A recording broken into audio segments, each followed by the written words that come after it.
आज सकाळी अतिशय दुःखद घटना घडलेली आहे। अतिशय अनाकलनीय अशा परिस्थितीमध्ये विमान अपघातामध्ये राज्याचे उपमुख्यमंत्री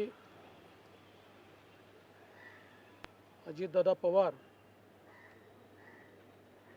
यांचं दुःखद निधन झाल्याची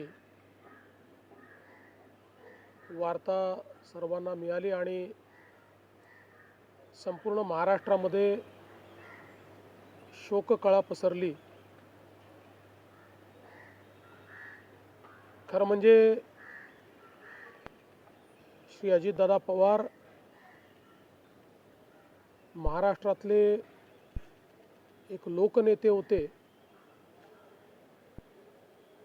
आणि महाराष्ट्राच्या कानाकोपऱ्याची माहिती असलेला, महाराष्ट्राच्या प्रश्नांची जाण असलेला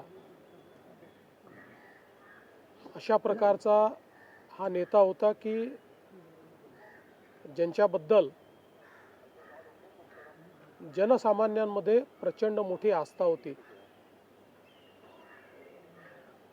अजितदादा एक अतिशय संघर्षशील अशा प्रकारचं नेतृत्व होतं आणि सर्व परिस्थितीमध्ये न डगमगता पुढे जाणारं अशा प्रकारचं व्यक्तिमत्व होतं। महाराष्ट्राकरता आजचा दिवस हा अतिशय कठीण दिवस आहे,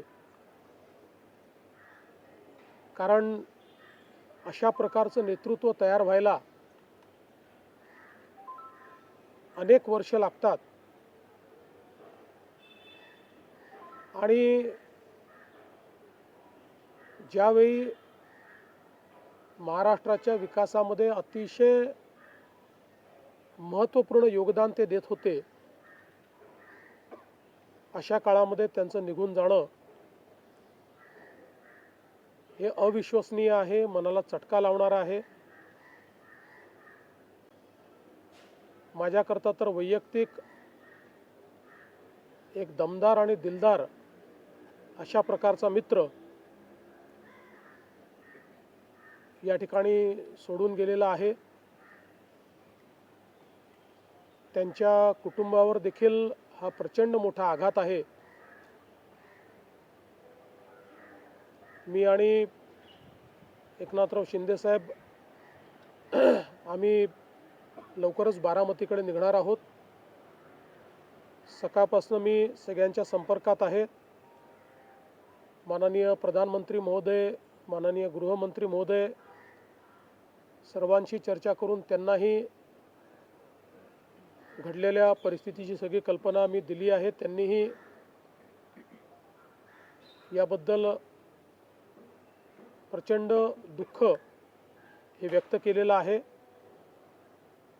एकूणच देशातच या संपूर्ण प्रकरणामुळे हळहळ पसरलेली आहे। पुढच्या सगळ्या गोष्टी ज्या आहेत त्या परिवाराशी चर्चा करून ठरवण्यात येतील। सकाळी सुप्रियाताईंशी माझं बोलणं झालं, त्यानंतर पार्थ पवारांशी माझं बोलणं झालं। एकदा संपूर्ण परिवार बारामतीला पोचल्यानंतर पुढच्या सगळ्या गोष्टींचे निर्णय हे त्यांच्या संमतीने घेतले जातील। महाराष्ट्रामध्ये आज शासकीय सुट्टी आम्ही घोषित केलेली आहे आणि त्यासोबत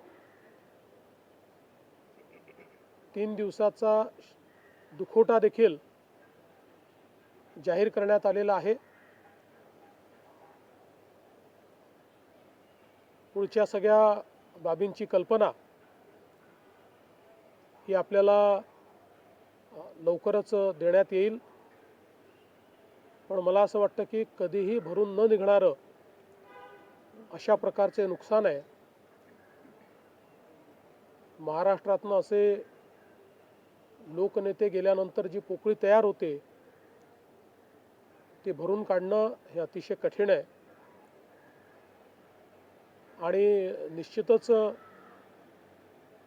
इतक्या सोबत, इतक्या जवळून आणि इतक्या संघर्षाच्या काळात एकत्रित काम केलेलं आहे की त्यातनं खरं तर अशा गोष्टीवर विश्वास ठेवायलाच